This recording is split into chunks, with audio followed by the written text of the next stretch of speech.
naturally, we do believe that Iran plays a role in what Hamas and the actions that Hamas is carrying out. What we witnessed 2 days ago is the worst massacre of Israeli civilians in Israel's history. The horrors that we have witnessed, it's almost hard to describe them in words. Right now, the number of Israeli casualties is more than 700.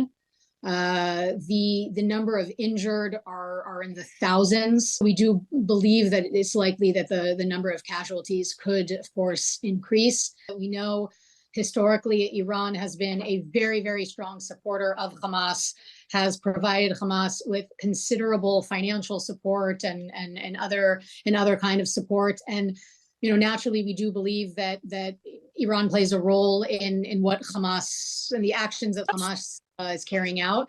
But I can't provide from the military perspective. I can't provide any additional information beyond that. What we witnessed 2 days ago is the worst massacre of Israeli civilians in Israel's history, and the magnitude of this loss and the sense of tragedy and mourning that the entire country is feeling right now is overwhelming for everyone.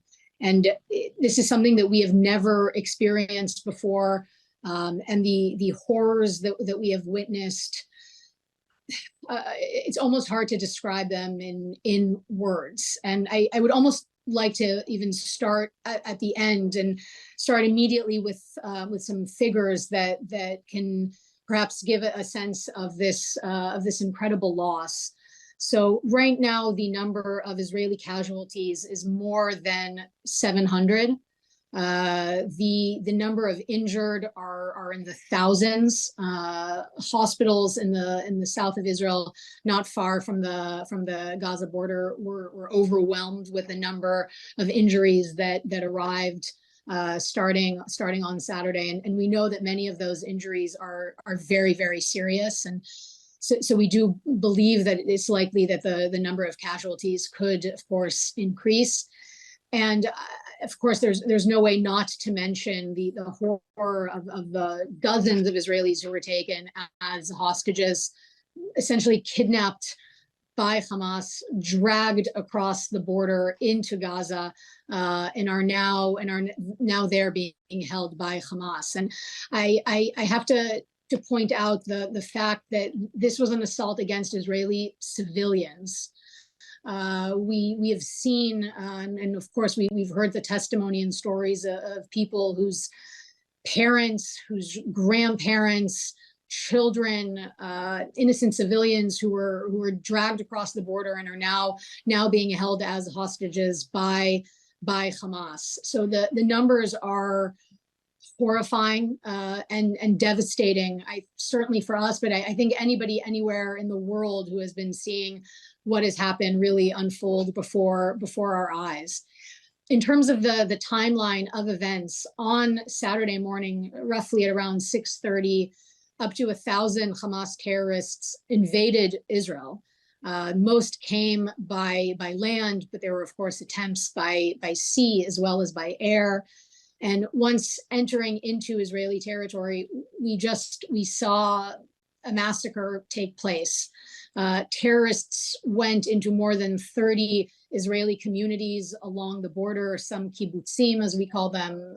These are residential communities. And once in these communities, they overtook them. They killed people, murdered people who were on the street, perhaps out for an early Saturday morning walk. They went into homes, murdered people in their beds. Others they took essentially as hostages and held them as hostages within those communities. And of course, many others were taken and dragged across the border into Gaza. In addition to this assault on so many residential communities, of course, at this time, we also know that there was a music festival that was taking place. Hundreds of young people enjoying music with their friends who had been out at this festival that was going on through the night and into the early mornings of Saturday The weekend was the last weekend within this holiday period here in Israel, and we simply had young people who wanted to come and enjoy themselves at a festival. And the horror and the devastation is, of course, something that we immediately realized. And yesterday we made the horrific discovery of more than 270 people who simply were killed and slaughtered at this festival. Civilians who were there listening to music. That was apparently the crime that they committed.